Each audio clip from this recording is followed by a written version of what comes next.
අධ්‍යාපන අමාත්‍යාංශයත් ඒ වගේම ජාතික අධ්‍යාපන ආයතනයත් එක්ව මෙහෙවන අපොස උසස් පෙළ සඳහා වන රූපවාහිනී පාඩම් මාලාවේ අපොස උසස් පෙළ සංයුක්ත ගණිතයේ න්‍යාස සහ නිශ්චායක පිළිබඳ පාඩම මීළඟ පාඩමට එකතු වන ඔබ සියලු දෙනාම ඉතාමත් ආදරයෙන් අපි පිළිගනු ලබනවා. ආයුබෝවන්. ඔයගලන්ට මතක ඇති අපි මීට කලින් පැවතුණු පාඩම් දෙකකදී න්‍යාස පිළිබඳ මූලික අර්ථ දැක්වීමත්, න්‍යාස එකතු කිරීම, න්‍යාස ගුණ කිරීම, න්‍යාසයක පෙරළුම, ඒ වගේම න්‍යාසයක ප්‍රතිලෝමය සම්බන්ධයෙන් සාකච්ඡා කරා. විශේෂයෙන් න්‍යාසයේ ප්‍රතිලෝමය පවතින අවස්ථාවක පවතින්නේ මොන වගේ අවස්ථාවකද විශේෂයෙන් ඒ න්‍යාසයේ නිශ්චායකයේ සාකච්ඡා කළා. නිශ්චායකයේ අගය නිශ්ශූන්‍ය වන අවස්ථාවේ, නිශ්චායකයේ අගය ශූන්‍ය නොවන අවස්ථාවේදී න්‍යාසයක ප්‍රතිලෝමය පවතින බව අපි සාකච්ඡා කරා. ඒ අවස්ථාවේදී අපි න්‍යාසයක ප්‍රතිලෝමය හැමතිස්සෙම සාකච්ඡා කරන්නේ සමචතුරස්‍ර න්‍යාසයක් සඳහා පමණයි. ඉතින් අද දවසේ අපි සාකච්ඡා කරන්න බලාපොරොත්තු වෙන්නේ මේ න්‍යාස පිළිබඳ දැනුම ඒකජ සමීකරණ පද්ධතියක විසඳුම් සෙවීම සඳහා යොදාගන්නේ කොහොමද කියන එක පිළිබඳවයි. ඒ වගේම අපි බලාපොරොත්තු වෙනවා න්‍යාස පිළිබඳ මේ අපි කතා කරපු බොහෝ සිද්ධාන්ත අපොස උසස් පෙළ ගැටලුවලදී ඉදිරිපත් වෙන්නේ කොහොමද කියන එක සම්බන්ධයෙන් සාකච්ඡා කරන්න බලාපොරොත්තු වෙනවා. අපොස උසස් පෙළ ප්‍රශ්න පත්‍ර කීපයක ගැටලු පහුගිය ප්‍රශ්න පත්‍ර කීපයක් අරගෙන ඒවායේ ගැටලු විසඳන ආකාරය සාකච්ඡා කරන්නත් අපි බලාපොරොත්තු වෙනවා. හොඳයි. දැන් මේ ඒකජ සමීකරණ පද්ධතිය පිළිබඳ අපේ මේ සාකච්ඡාක අවසානයේදී අපි බලාපොරොත්තු වෙනවා ඔයගොල්ලන්ට විචල්්‍ය දෙකක් සහිත සමීකරණ යුගලක් විසඳීම කොහොමද කරන්න කියලා. ඒ වගේම ඝණය දෙකව නිශ්චායකයක අගය සෙවීම සඳහා අපි අගය සොයන්නේ කොහොමද කියන එක ගැනත් අපි සාකච්ඡා කරනවා. නිශ්චායක ඇසුරෙන් සමීකරණ යුගලයක අනන්‍ය විසඳුමක් පැවතීම, ඒ වගේම විසඳුම් අනන්ත ප්‍රමාණයක් පැවතීම, විසඳුම් නොපැවතීම, මෙන්න මේ කාරණා තුන පරීක්ෂා කරලා බලන්නේ කොහොමද කියන එක ගැන අපි සාකච්ඡා කරනවා. එතකොට නිශ්චායකයේ ඇසුරෙන් අපි සමීකරණ පද්ධතිය සඳහා අනන්‍ය විසඳුමක් පවතින්නේ මොන අවස්ථාවේදද?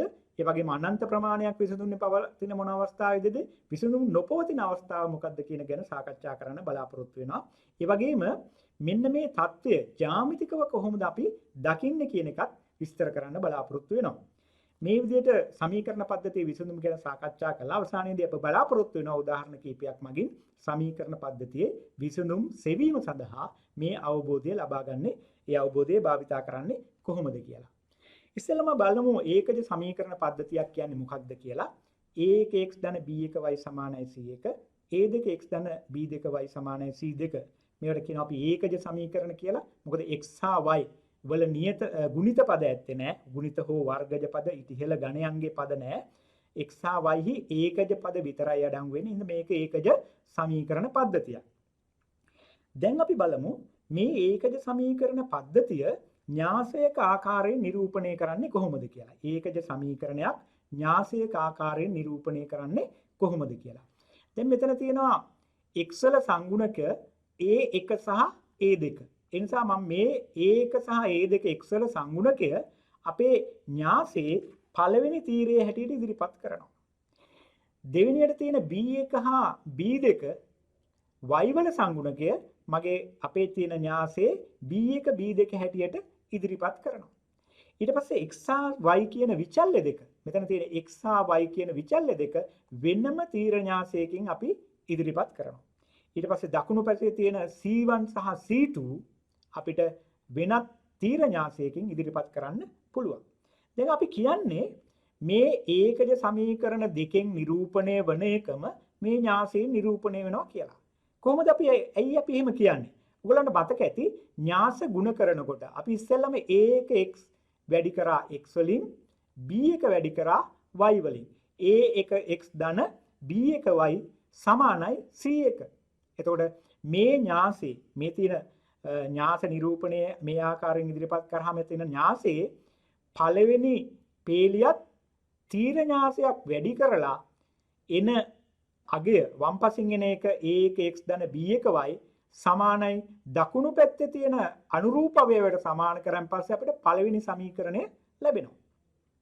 ඒ වගේම දෙවන පේලිය තීර න්‍යාසයෙන් වැඩි කරාම a2x ධන b2y හැටියට වැඩි කරන් පස්සේ අනුරූප අවයවය c2ට සමාන කරන් පස්සේ අපිට දෙවන සමීකරණය ලැබෙනවා. ඒතකොට මේ සමීකරණ පද්ධතියනොත් ඒ වගේම මේ න්‍යාසයෙන්ුත් ලැබෙන්නේ එකම සමීකරණ දෙකක් සමීකරණ පද්ධතියක්. ඒ නිසා අපි කියනවා මේ සමීකරණ පද්ධතියේ න්‍යාස නිරූපණය මේ ආකාරයෙන් ඉදිරිපත් කරන්න පුළුවන් කියලා. එතකොට අපි ගත්තොත් ax සමානයි b ආකාරයෙන් මේක ලියන්න පුළුවන්. මේ කියන න්‍යාසය a, මේ න්‍යාසය x, මේ න්‍යාසය c. වැඩි දුර විස්තර කරොත් a කියලා කියන්නේ a1 b1 a2 b2 x විචල්ලයේ සහ y විචල්ලයේ සංගුණක. ඒ නිසා අපි මේකට කියනවා සංගුණක න්‍යාස කියලා. x කියලා කියන්නේ විචල්ලය, x සහ y නොදන්නා පද අඩංගු තීර න්‍යාසය. ඒ වගේම c1 c2 කියලා කියන්නේ දකුණු පස සමීකරණ පද්ධතියේ දකුණු පස තියෙන නියත පද අඩංගු තීර දෛශිකය. ඒ නිසා මෙන්න මේ සමීකරණ දෙක සමීකරණ පද්ධතිය ax සමානයි c ආකාරයේ න්‍යාස සමීකරණයකින් ඉදිරිපත් කරන්න පුළුවන්. දැන් අපි දැක්කා සමීකරණ පද්ධතිය මේ ආකාරයෙන් න්‍යාස සමීකරණයක් ඇසුරෙන් ඉදිරිපත් කරන්න පුළුවන් කියලා. ඊළඟට අපිට බලන්න පුළුවන් මේ සමීකරණ පද්ධතියේ විසඳුම් පවතින අවස්ථා සහ ඒ පවතින විසඳුම් වල ස්වභාවයන් පිළිබඳ. පළවෙනි අවස්ථාව හැටියට අපිට සාකච්ඡා කරන්න පුළුවන් a1 b2 ඍණ a2 b1 සමානයි අසමානයි බිඳුව විට සමීකරණ පද්ධතිය සඳහා අනන්‍ය විසඳුමක් පවතිනවා කියලා. දැන් ඇත්තටම මෙන්න මේ a1 b2 ඍණ a2 b1 අසමානයි බිඳුව කියලා කියන්නේ මොකක්ද කියලා අපි ඉස්සෙල්ලම හොයලා බලමු. අපි දැක්කා මේ සමීකරණ පද්ධතිය සඳහා සංගුණක න්‍යාසයක් තියෙනවා.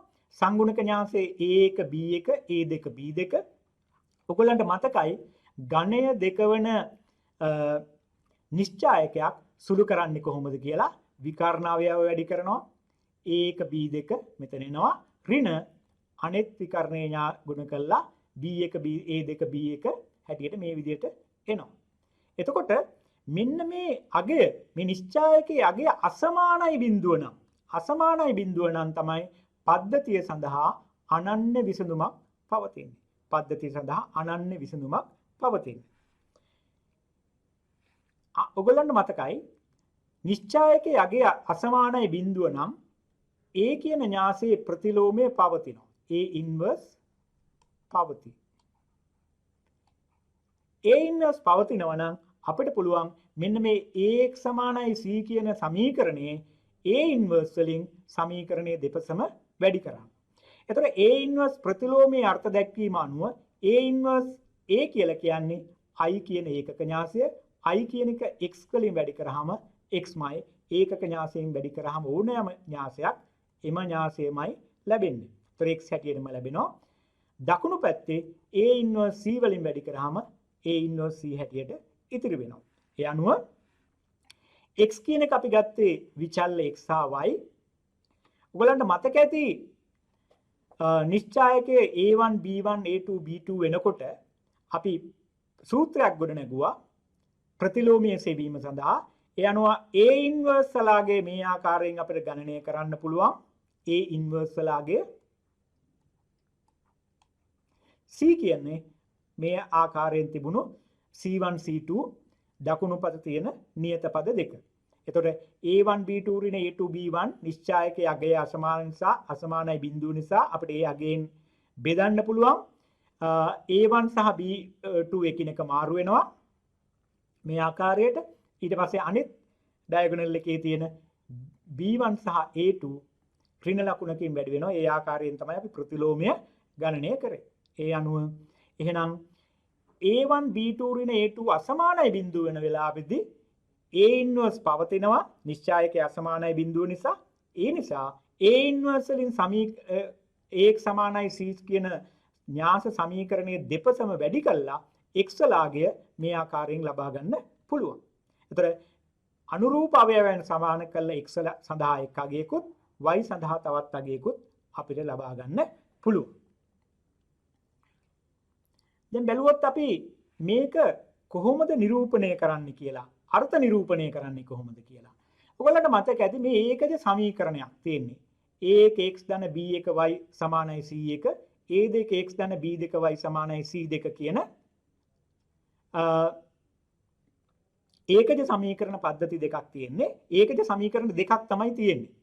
ඔයාලට මතකයි අපි සරල ක්‍රියාව පිළිබඳ සාකච්ඡා කරද්දී ax ධන by සමානයි c ආකාරයේ තියෙන ඒකජ සමීකරණයක් b අසමානයි බිඳු වෙලාවේදී y සමානයි mx ධන c ආකාරයට හරවන්න පුළුවන්. ඒ නැත්නම් අපි දන්නවා මෙතනින් නිරූපණය වෙන්නේ සල් රේඛාවක් කියලා. එහෙනම් මෙන්න මේ සමීකරණ දෙකෙන් පළවෙනි සමීකරණයෙන් එක් සරල රේඛාවකුත් අනෙක් සමීකරණයෙන් තවත් සරල රේඛාවකුත් නිරූපණය වෙනවා. එතකොට ඒකද සමීකරණ පද්ධතිය මගින් සරල රේඛා දෙකක් නිරූපණය කරනවා. දැන් a1 b2 ඍණ b1 a2 අසමානයි බිඳුව කියලා කියන්නේ මෙතන අපිට මේකෙන් අපිට එනවා a1 බෙදීම a2 අසමානයි b1 බෙදීම b2 කියලා. එතකොට මෙන්න මේ සල් රේඛාවේ සමීකරණයේ සංගුණක අතර අනුපාත අසමානයි කියලා කියන්නේ මේ සල් රේඛා දෙක එකිනෙක සමාන්තර නොවන සල් රේඛා දෙකක් නිරූපණය වෙනවා. එකිනෙක සමාන්තර නොවන සල් රේඛා දෙකක් අනිවාර්යයෙන්ම ඔයගොල්ලෝ දන්නවා ඡේදනය වෙනවා. එහෙනම් සමීකරණ පද්ධතියේ විසඳුම් මගින් එම සල් රේඛා දෙකේ ඡේදන ලක්ෂ්‍ය ලබා දෙයි. එතකොට මේ වගේ සමාන්තර නොවන සල් රේඛා දෙකක් අනිවාර්යයෙන්ම එකම එක ලක්ෂයකදී පමණයි ඡේදනය වෙන්නේ. ඔයගොල්ලෝ දන්නවා සල් රේඛා දෙකක් ඡේදනය වෙන්න පුළුවන් එකම එක ලක්ෂයකදී විතරයි ඡේදනය වෙනවා නම් ලක්ෂ දෙකක් හෝ ඊට වඩා වැඩි ගණනක ඡේදනය වෙන්න විදියක් නැහැ. එහෙනම් සමීකරණ පද්ධතියේ විසඳුම් මගින් නිරූපණය වෙන්නේ මෙන්න මේ ඡේදන ලක්ෂණම් a1 b2 ඍණ b1 a2 අසමානයි බිඳුව වෙන වෙලාවේදී සමීකරණ පද්ධතිය සඳහා එකම එක විසඳුමක් අනන්‍ය විසඳුමක් ලබා ගන්න පුළුවන්. ඒ නිසා අපිට කියන්න පුළුවන් a1 b2 ඍණ a2 b1 අසමානයි බිඳුව වෙන වෙලාවේදී සමීකරණ පද්ධතිය සඳහා අනන්‍ය විසඳුමක් පවතිනවා. ඒ අනන්‍ය විසඳුම ලැබෙන්නේ ඒ සමීකරණ පද්ධතියේ සමීකරණ දෙක මගින් නිරූපණය වන සල් රේඛා දෙක මෙන්න මේ ආකාරයේ තියෙන සල් රේඛා දෙක කිසියම් අනන්‍ය ලක්ෂයකදී ඡේදනය වීමෙන් ඒ ඡේදන ලක්ෂයේ කණ්ඩාංක තමයි සමීකරණයේ විසඳුම් හැටියට අපිට ලැබෙන්නේ. හොඳයි. දැන් අපි බලමු පුංචි උදාහරණයක්. x ධන 2y සමානයි 4යි 3x ධන 4y සමානයි 10 කියන මේ සමීකරණ පද්ධතිය. ඒතර න්‍යාසයක ආකාරයෙන් නිරූපණය කරොත් මේ ආකාරයට ලැබෙනවා සංගුණක න්‍යාසය x වල සංගුණකයේ 1 සහ 3 පළවෙනි තීරය y වල සංගුණකයේ 2 සහ 4 දෙවන තීරය. ඒ වගේම x සහ y තමයි විචල්්‍ය පද. දකුණු පැත්තේ තියෙන 4 සහ 10 නියත පද තවත් තීර න්‍යාසයක් හැටියට ඉදිරිපත් කරාම මේක තමයි ax සමානයි c ආකාරයෙන් ලැබෙන න්‍යාස නිරූපණය. දැන් අපි බලමු මේ න්‍යාසයේ සංගුණක න්‍යාසයේ නිශ්චායකයේ අගය මොකක්ද කියලා. දැන් a කියලා කියන්නේ සංගුණක න්‍යාසයේ 1 2 3 4. ඒ නිශ්චායකයේ අගය එකවරක් 1 වැඩි කිරීම 4 4යි 3 වරක් 2 6යි මේ පැත්තට ගන්න නිසා ඍණ 6යි 4 ඍණ 6 ඍණ 2යි මේක අසමානයි බිඳුව. එහෙනම් සංගුණක න්‍යාසය අසමානයි සංගුණක න්‍යාසයේ නිශ්චායකය ශූන්‍ය වෙන්නේ. එහෙනම් පද්ධතිය සඳහා අනන්‍ය විසඳුමක් පවතිනවා. මේ සමීකරණ පද්ධතිය සඳහා අනන්‍ය විසඳුමක් පවතිනවා. නිශ්චායකයේ අසමානයි බිඳුව නිසා අපිට සමීකරණ පද්ධතියේ මේ සංගුණක න්‍යාසයේ ප්‍රතිලෝම ඥාසය A inverse කියන එක හොයන්න පුළුවන්. ඔයගොල්ලන්ට මතකයි මෙන්න මේ සූත්‍රය භාවිතා කරන්න පුළුවන්. A inverse සඳහා සූත්‍රය AD ඍණ BC අසමානයි බිඳුව වෙනකොට AD ඍණ BC D සහ A එකිනෙක මාරු වෙනවා. මෙතන ඍණ b මෙතන ඍණ c ආකාරයෙන් මේ ආකාරයෙන් ලියන්න පුළුවන් a කියන න්‍යාසය. එතකොට a හැටියට තියෙන 1යි 2යි b c වලාගය 3යි d වලාගය 4යි. එහෙනම් 1 සහ 3 එකිනෙක නිශ්චායකයේ මේ නිශ්චායකයේ ඍණ භාගය නිශ්චායකයේ බෙදෙනවා. මෙතන අපි ගත්තොත් a ඉන්වර්ස් ගනිද්දි 1ට ඍණ 2යි 1 සහ 4 මාරු වෙනවා 4 1 2 සහ 3ෙහි ලකුණ මාරු වෙනවා ඍණ 2යි ඍණ 3යි. දැන් මේ ඍණ 2කින් 4 බෙදුවාම මෙතන අපිට එනවා ඍණ 2යි. ඍණ 2 බෙදුවාම ඍණ 2කින් අපිට එනවා ධන 1යි. ඍණ 3 බෙදීම ඍණ 2 කියලා කියන්නේ ධන 3 බෙදීම 2යි. 1 බෙදීම ඍණ 2 කියලා කියන්නේ ඍණ භාගයයි. එහෙනම් මේ අපිට ලැබිලා තියෙන්නේ A ඉන්වර්ස් කියන A කියන න්‍යාසයේ ප්‍රතිලෝමය. දැන් අපි ප්‍රතිලෝමය දන්න නිසා අපිට AX සමානයි මේ විදිහට AX සමානයි C කියන න්‍යාස සමීකරණය A ඉන්වර්ස් වලින් වැඩි කරන්න පුළුවන් මුළු සමීකරණයම. එතකොට A ඉන්වර්ස් වලින් වැඩි කරාම මෙතන A ඉන්වර්ස් වරක් A කියලා කියන්නේ x ඒකක න්‍යාසය, i වරක් x කියලා කියන්නේ x, A ඉන්වර්ස් C ආකාරයට ලැබෙනවා. දැන් අපිට පුළුවන් x සහ y සඳහා ආදේශ කරන්න. A ඉන්වර්ස් කියන එක අපි ගණනය කරා මෙතනින් ආදේශ කරා. C කියලා කියන්නේ 4 10. එහෙනම් මේ ටික සුළු කරන් පස්සේ අපිට ලැබෙනවා x කියලා කියන්නේ x සහ y ඍණ 2යි 4යි වැඩි වෙනවා ඍණ 4යි 1යි 10යි වැඩි වෙනවා. එතකොට ඍණ 8යි ධන 10යි කියලා කියන්නේ ධන 2යි. ඊළඟට 3 බෙදීම 2 වැඩි වෙනවා 4ෙන් එකට එකතු වෙනවා ඍණ භාගය 5න් වැඩි වෙලා. 3 බෙදීම 2 4ෙන් වැඩි කරාම 2ට 2 කැපිලා ගිහලා 2යි දෙවරක් 3 6යි. ඍණ භාගය 5න් වැඩි කරාම කැපිලා ගිහලා ඍණ 5යි 6 ඍණ 5 කියලා කියන්නේ 1යි. එහෙනම් අපිට එනවා x බෙදීම xy සමානයි 2 1 කියලා තීර න්‍යාස දෙකක් සමානයි. එහෙනම් අනුරූප අවයව සමානයි. x සමානයි 2 හා y සමානයි 1 ආකාරයෙන් අපිට ප්‍රතිඵල දෙකක් ලැබෙනවා.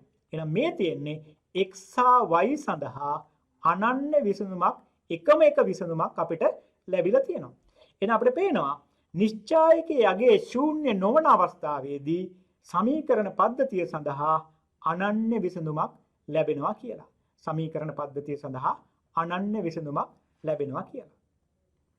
ඒක තමයි පළවෙනි අවස්ථාව. දැන් අපිට දෙවන අවස්ථාව සාකච්ඡා කරන්න පුළුවන් මේ සමීකරණ පද්ධතියේ සංගුණක න්‍යාසයේ නිශ්චායකය ශූන්‍ය වන අවස්ථාව.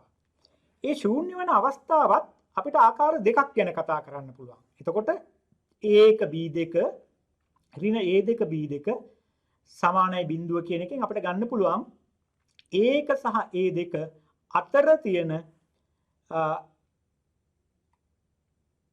අතර තියෙන අනුපාත. ඒ කියන්නේ x වල සංගුණකය සහ x වල සංගුණකාතර අනුපාතය සමාන වෙලා තියෙනවා y වල සංගුණකාතර අනුපාතයට.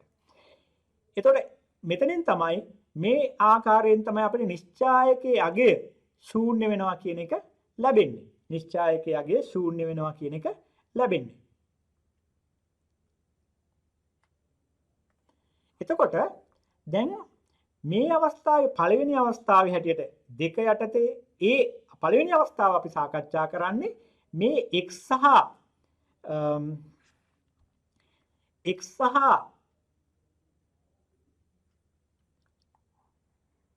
y වල සංගුණක අතර අනුපාත සමාන වෙලා ඒ අනුපාතය නියත පද දෙක අතර අනුපාතයට සමාන වන අවස්ථාව. එතකොට අපිට කියන්න පුළුවන් මේ අවස්ථාවේදී පද්ධතිය සඳහා අපරිමිත විසඳුම් ප්‍රමාණයක් ලැබෙනවා කියලා. හොඳයි. දැන් අපි සාකච්ඡා කරන්නේ මේ සමීකරණ පද්ධතියේ x වල සංගුණක සහ y වල සංගුණක අතර අනුපාත සමාන වෙලා ඒ අනුපාතයේ අගය නියත පදයේ අතර අනුපාතයට සමාන වන අවස්ථාව.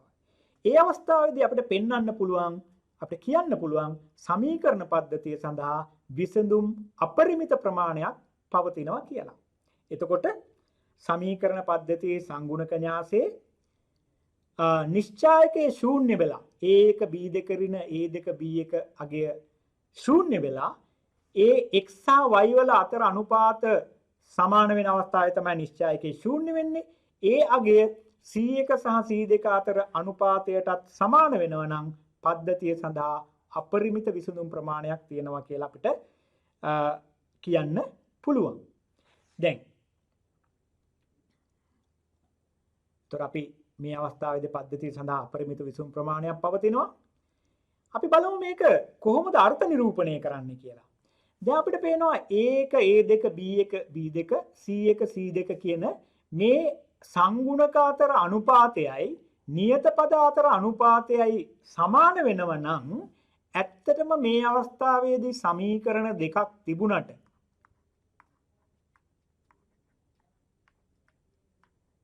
ඔය ආකාරයෙන් සහ A2x ධන B2y සමානයි C2 ආකාරයේ සමීකරණ දෙකක් තිබුණට මේ එක සමීකරණයක් කිසියම් නියතයකින් වැඩි කළා දෙවන සමීකරණය ලබා ගන්න පුළුවන්.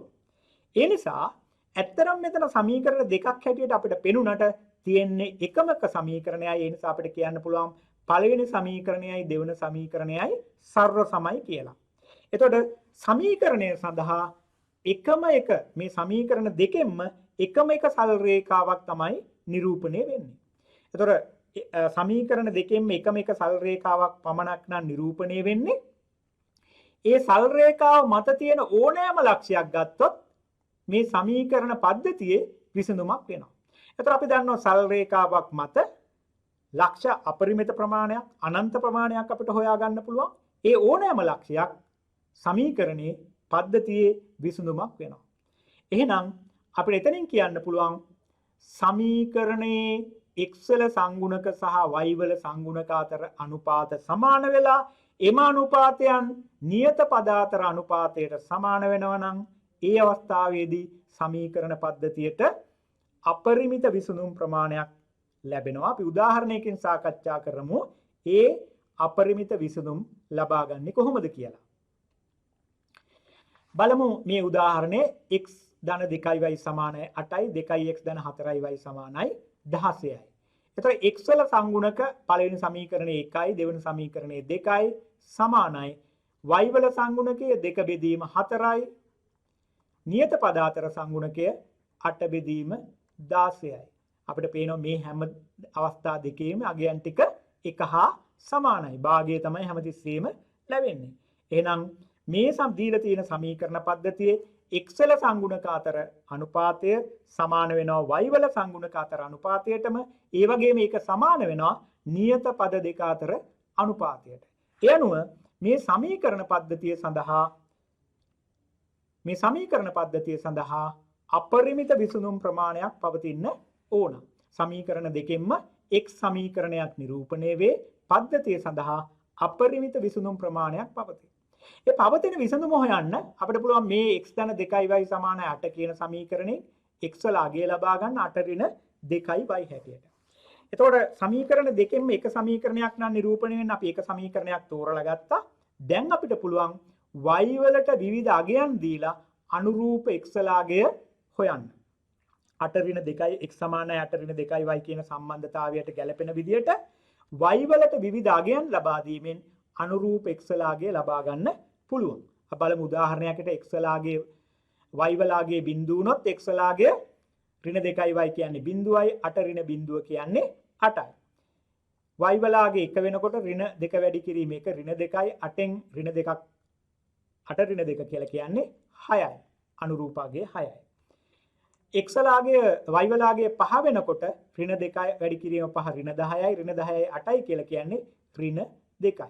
මේ වගේ අපිට පුළුවන් y සඳහා විවිධ අගයන් ලබා දෙන්න අනුරූප x අගයන් මේ ආකාරයෙන් ලබා ගන්න පුළුවන්.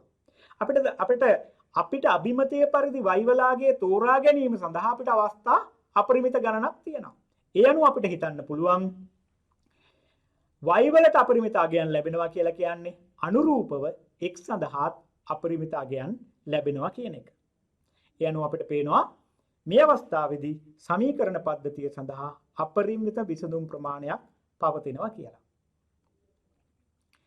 දැන් අපි ඊළඟට බලමු තුන්වන අවස්ථාව හැටියට. තුන්වන අවස්ථාවේදී අපි සාකච්ඡා කරන්නේ මේ සංගුණක න්‍යාසයේ අපි දන්නවා A කියන එක ලැබෙන්නේ A1 B1 A2 B2 කියන එක. මේ සංගුණක න්‍යාසයේ නිශ්චායකය ඒ කියන්නේ A1 B2 ඍණ B1 A2 සමානයි බිඳුව වන අවස්ථාව.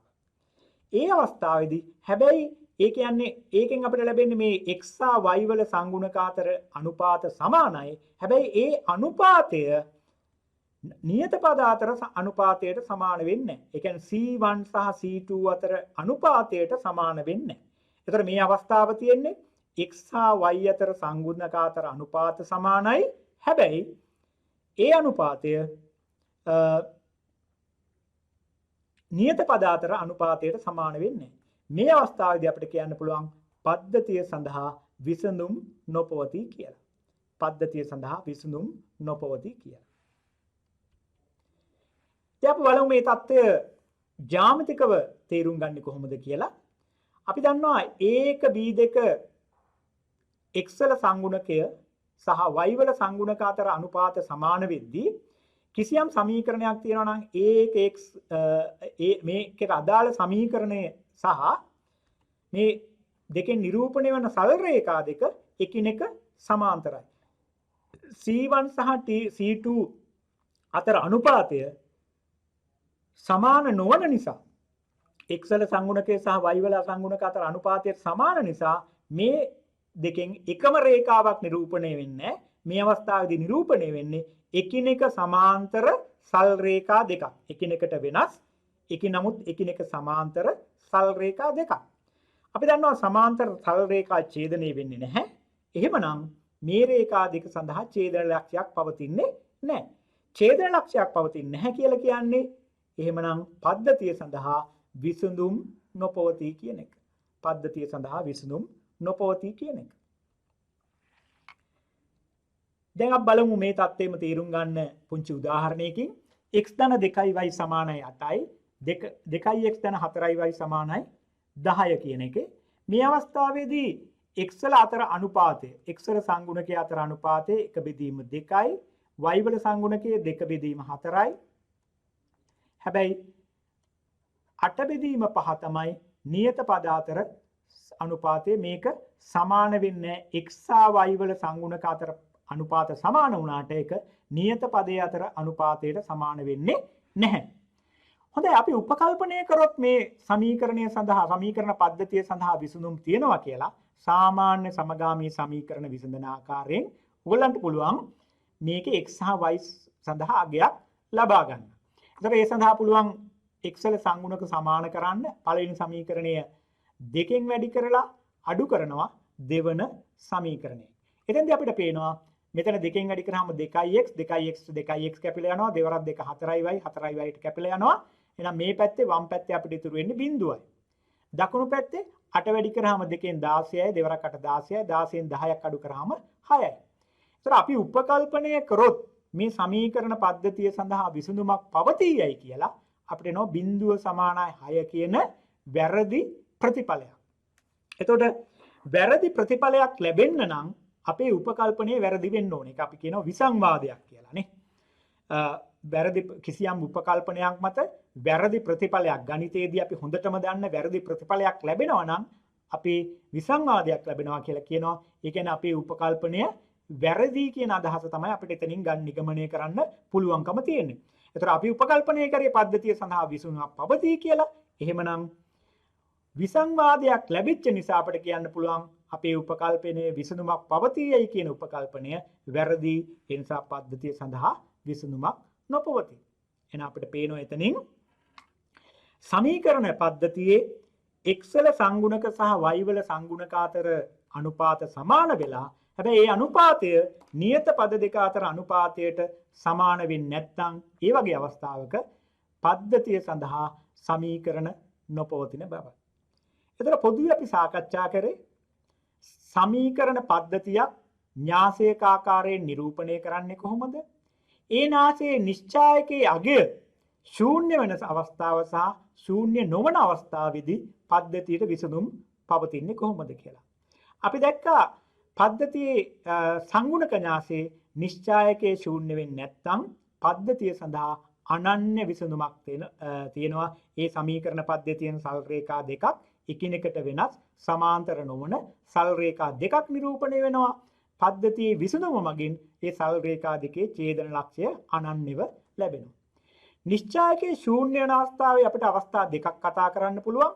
එකක් තමයි එක්සල සංගුණකයේ සහ වයවල සංගුණක අතර අනුපාතය සමාන වෙලා ඒ සමාන වන අගය සමීකරණ පද්ධතියේ නියත පද අතර අනුපාතයට සමාන වන අවස්ථාව. ඒ වගේ වෙලාවකදී සමීකරණ පද්ධතියේ සමීකරණ දෙකෙන් එකම එක සල් රේඛාවක් නිරූපණය වෙනවා. එකම සල් රේඛාවක්. ඒ එකම සල් රේඛාව මත තියෙන ඕනෑම ලක්ෂයක් ගත්තොත් සමීකරණ පද්ධතියේ විසඳුමක් වෙනවා. ඒ අනුව නිශ්චායකයේ බිඳුව වෙලා අනුරූප සංගුණක අතර අනුපාතය නියත පද අතර අනුපාතයටත් සමාන වෙනවා නම් පද්ධතිය සඳහා අපරිමිත විසඳුම් ප්‍රමාණයක් පවතිනවා. ඊළඟට අපි සාකච්ඡා කරා නිශ්චායකයේ ශූන්‍ය වෙලා ඒ කියන්නේ x සහ y වල සංගුණක අතර අනුපාත සමාන වෙලා ඒ අනුපාතයේ අගය නියත පද අතර අනුපාත වලට සමාන නොවෙනවා නම් ඒ වගේ අවස්ථාවක සමීකරණ පද්ධතියේ සමීකරණ දෙක මගින් සල් රේඛා දෙකක් නිරූපණය වෙනවා. ඒ සල් රේඛා දෙක එකිනෙකට වෙනස් හා එකිනෙකට සමාන්තර. එකිනෙකට සමාන්තර වීම නිසා ඒ සල් රේඛා දෙක ඡේදනය වෙන්නේ නැහැ. එහෙනම් පොදු විසඳුමක් පවතින්නේ නැහැ. ඒ වගේලාට සමීකරණ පද්ධතිය සඳහා විසඳුමක් පවතින්නේ නැහැ. හොඳයි. දැන් අපි පසුගිය පාඩම් දෙකකදී ඒ වගේම අද දවසේ න්‍යාස පිළිබඳ බොහෝ સિદ્ધාන්ත කතා කරා. අපි බලමු අපොස උසස් පෙළ ප්‍රශ්න පත්‍ර කිහිපයක මේ න්‍යාස පිළිබඳ දැනුම කොහොමද යෙදිලා තියෙන්නේ සහ ඒ මගින් කොහොමද අපි මේ විසඳුම ලබා ගැනීම සඳහා මේ ප්‍රශ්නේ විසඳුම ලබා ගැනීම සඳහා න්‍යාස පිළිබඳ අපේ දැනුම ලබා ගන්නේ කොහොමද කියලා. මම ඉස්සෙල්ලම පටන් ගන්නම් 2017 අගෝස්තු මාසේ ප්‍රශ්න පත්‍රයකින් අපිට දීලා තියෙනවා A කියන න්‍යාසය 2A3 ඍණ 1B2 B කියලා කියන්නේ 1 ඍණ 1 A 1B බිඳුව හා P සමානයි 4 1 2 බිඳුවයි ගනිමු. මෙහි A හා B තාත්වික සංඛ්‍යා වේ. A හා B තාත්වික සංඛ්‍යා වේ. මෙතන. ළඟට අපි ඉස්සෙල්ලම කියනවා A B වල පෙරළුම සමානයි P බව දී ඇත. A B වල පෙරළුම සමානයි P බව දී ඇත. මෙහි B හි පෙරළුම B ટ્રાන්ස්පෝස් BT මගින් B න්‍යාසයේ පෙරළුම දැක්වේ. ඒ අවස්ථාවේදී A සමානයි 1 හා B සමානයි ඍණ 1 බව පෙන්වන්න කියලා. එතකොට A සමානයි මෙන්න මේ B ટ્રાන්ස්පෝස් සමානයි B කියන සම්බන්ධතාවයේ භාවිතා කරලා A සමානයි 1යි B සමානයි ඍණ 1යි කියලා පෙන්වන්න කියලා කියනවා. B සමානයි ඍණ 1යි කියලා පෙන්වන්න කියලා කියනවා. මේ අවස්ථාවේදී B ટ્રાන්ස්පෝස් A B හි පෙරළුම A හි අගයත් සොයන්න කියලා කියනවා. ඊට පස්සේ තියෙනවා P හි ප්‍රතිලෝමය ලියා දක්වා. අපි පියවරෙන් පියවර යමු. ඉස්සෙල්ලම අපි බලමු පළවෙනි කොටස. ඒ කියන්නේ අපිට ගානේ දීලා තියෙනවා A B ટ્રાන්ස්පෝස් සමානයි P බව දී ඇත. මෙන්න මේ සම්බන්ධතාවය භාවිතා කරලා කොහොමද සිම්පල් A සහ සිම්පල් B වල අගය හොයාගන්නේ කොහොමද කියලා බලමු. අපිට ගානේ දීලා තියෙනවා මේ විදිහටම A B ટ્રાන්ස්පෝස් සමානයි මේ විදිහට කියලා. ඒ නිසා අපි A න්‍යාසය මේ විදිහටත් B කියන න්‍යාසයේ අපි දන්නවා පෙරළුම් න්‍යාසය කියලා කියන්නේ පේලි සහ තීර අතුරුමාරු කිරීමෙන් A B කියන න්‍යාසයේ පළවෙනි පේලිය පෙරළුම් න්‍යාසයේ පළවෙනි තීරයේ බවටත් B කියන න්‍යාසයේ දෙවන පේලිය පෙරළුම් න්‍යාසයේ දෙවන තීරයේ බවටත් පත් කිරීමෙන් තමයි අපිට B ટ્રાන්ස්පෝස් ගන්න පුළුවන්කම තියෙන්නේ. මේ තියෙන්නේ B ટ્રાන්ස්පෝස්, මේ තියෙන්නේ අපිට දීලා තියෙන A කියන න්‍යාසය. දැන් අපිට දීලා තියෙනවා මේක සුළු කරන්න පුළුවන්. අපි දන්නවා න්‍යාස සාමාන්‍යයෙන් ගුණ කරනකොට පළවෙනි පේලියයි පළවෙනි තීරයයි. දෙක වැඩි කිරීම 1 2යි. ඒ වැඩි කිරීම ඍණ 1 ඍණ a 3 වැඩි කිරීම a. එතකොට අපිට එනවා 2 ඍණ a 3යි a. ඔය ආකාරයෙන්. ඊට පස්සේ 2 වැඩි කරනවා 1න් a වැඩි කරනවා b වලින් 3 වැඩි කරනවා බිඳුවෙන් 3යි බිඳුව. එතකොට 2යි ධන ab ඔය ආකාරයෙන් ලැබෙනවා. ඊළඟට ඍණ 1 වැඩි කරනවා 1න් b වැඩි කරනවා ඍණ 1න් 2 වැඩි කරනවා a වලින්. එතකොට ඍණ 1යි ඍණ 1යි ඍණ 1යි ඍණ 1 වැඩි කිරීම 1 කියන්නේ ඍණ 1යි b වැඩි කිරීම ඍණ 1 කියලා කියන්නේ ඍණ b 2 වැඩි කිරීම a කියලා කියන්නේ 2යි a. එතකොට මේ අවයවය අපිට ලැබෙනවා. ඊළඟට ඍණ 1 වැඩි වෙනවා 1න් b වැඩි වෙනවා b වලින් 2 වැඩි වෙනවා බිඳුවෙන්. එතකොට ඍණ 1 වැඩි කිරීම 1 කියලා කියන්නේ ඍණ 1යි b වැඩි කිරීම b කියලා කියන්නේ b වල වර්ගය. එතකොට ඔන්න දැන් අපිට AB ට්‍රාන්ස්පෝර්ට් සමවලාගේ අපි ගණනය කරා A සඳහා B A සහ B සඳහා ආදේශ කරාම.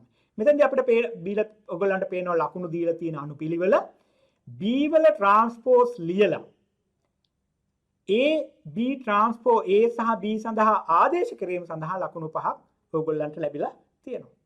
ඒ වගේම AB ට්‍රාන්ස්පෝස් කියන න්‍යාස දෙකේ ගුණිතය ලබා ගැනීම සඳහා ඔයගොල්ලන්ට ලකුණු 10 තවත් ලකුණු 10ක් ලැබිලා තියෙනවා.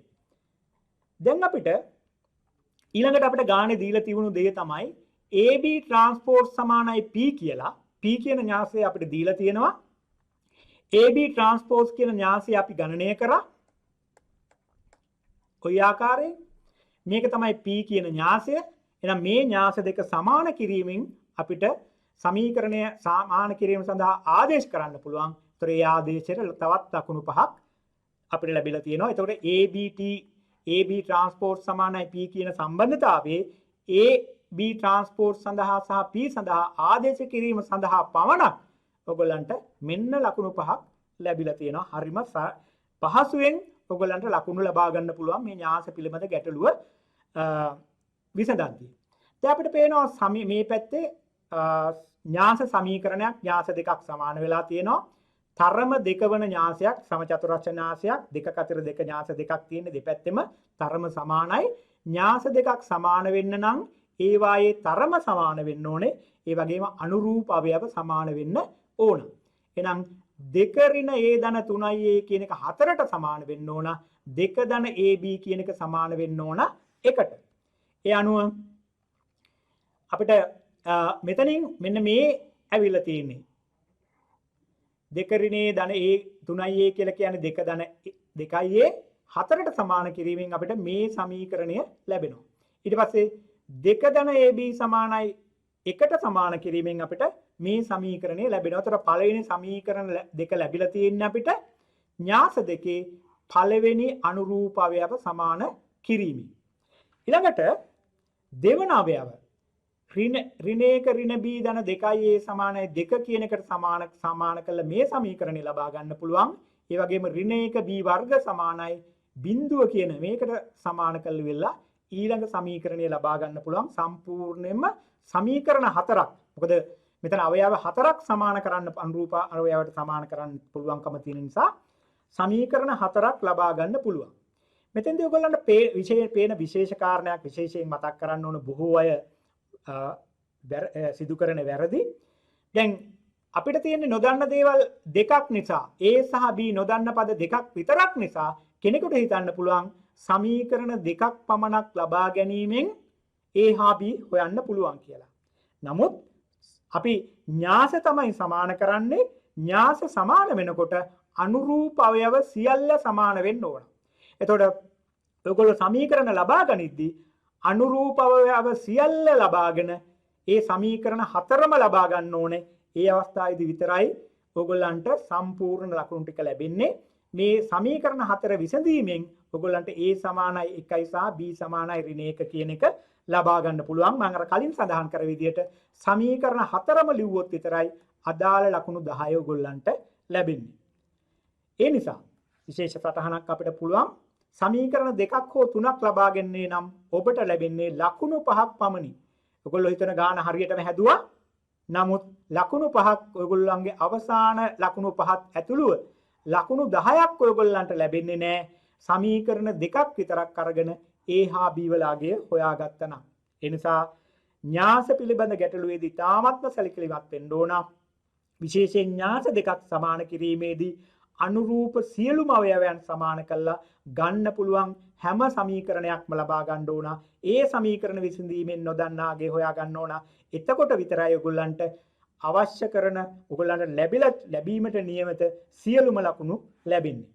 එතකොට මේ සඳහා ලකුණු ලැබෙන්නේත් නැහැ. ලකුණු 10න් 5යි ඔයගොල්ලන්ට ලැබෙන්නේ. අවසාන ලකුණු 5 ලැබෙන්නේත් නැහැ. සමීකරණ දෙකක් විතරක් අරගෙන ඔයගොල්ලෝ විසඳලා තිබුණා නම්. දැන් අපි A වලාගේ 1 හා B වලාගේ ඍණ 1යි කියලා හොයාගත්තා. දැන් අපි බලමු ඊටර කොටස විසඳන්නේ කොහොමද කියලා. අපිට ගානේ දීලා තියෙනවා B ට්‍රාන්ස්පෝස් වල අගේ හොයන්න කියලා. B ට්‍රාන්ස්පෝස් A කියලා.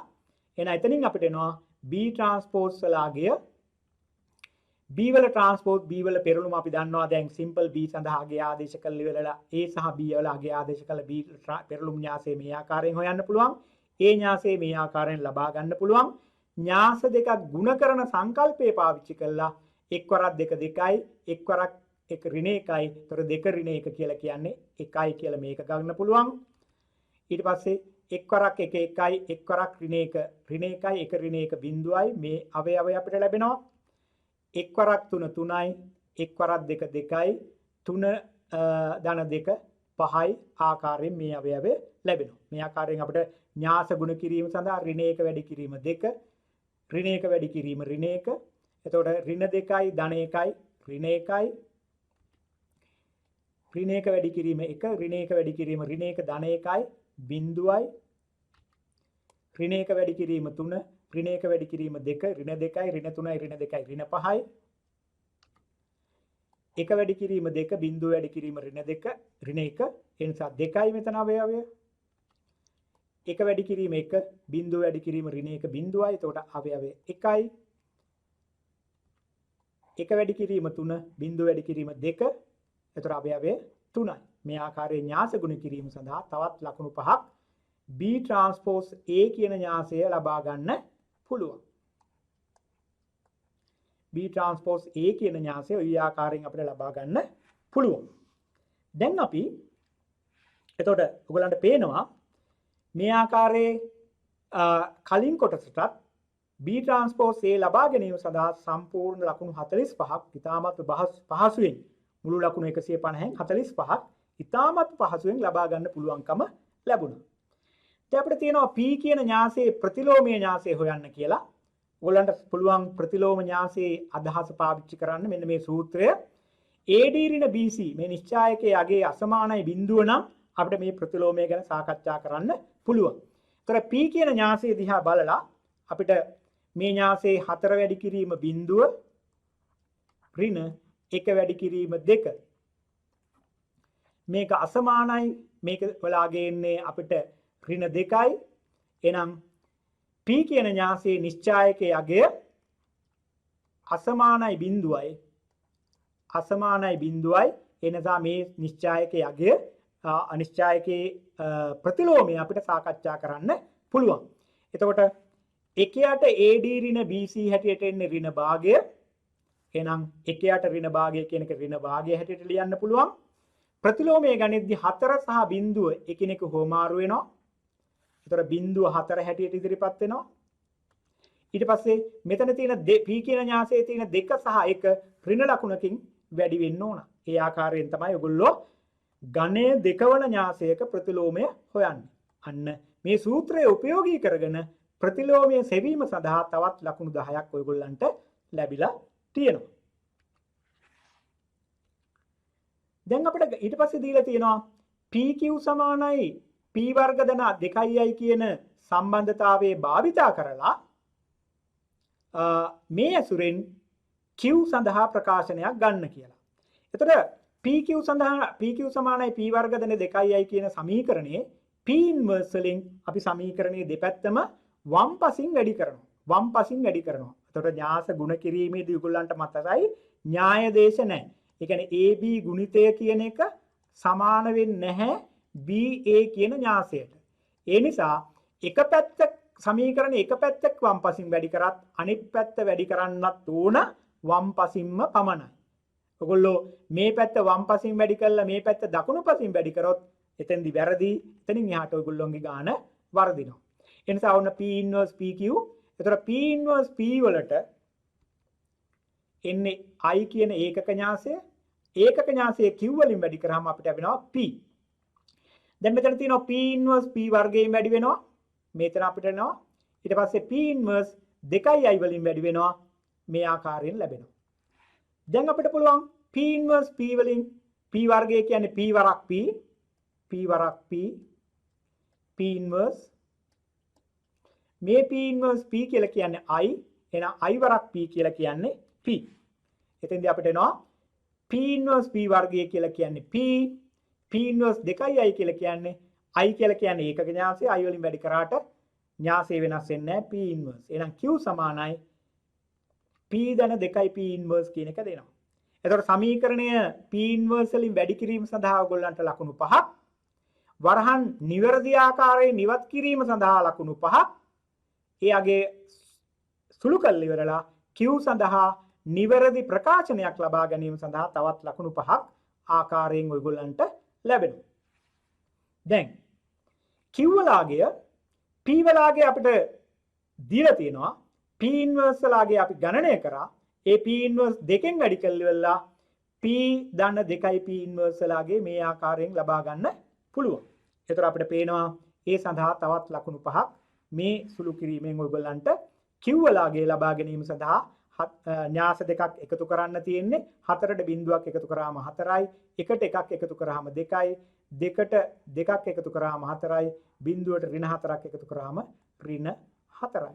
ආදී වශයෙන් Q සමානයි P ධන 2i P inverse වලට P වලට ආදේශ කරා, P inverse වලට ආදේශ කරා, සමීකරණ දෙක එකතු කර මේ න්‍යාස දෙක එකතු කරා තවත් ඒ ආකාරයෙන් Q වලාගේ ලබා ගන්න පුළුවන්. එතකොට මේ දිගට පේනවා අපිට මේ අවස්ථාව සඳහා කලින් ලකුණු 10යි මේ පියවර ලබා ගැනීම සඳහා ලකුණු 25ත් ආදී වශයෙන් සම්පූර්ණ ලකුණු 35ක් ලබා ගන්න පුළුවන්.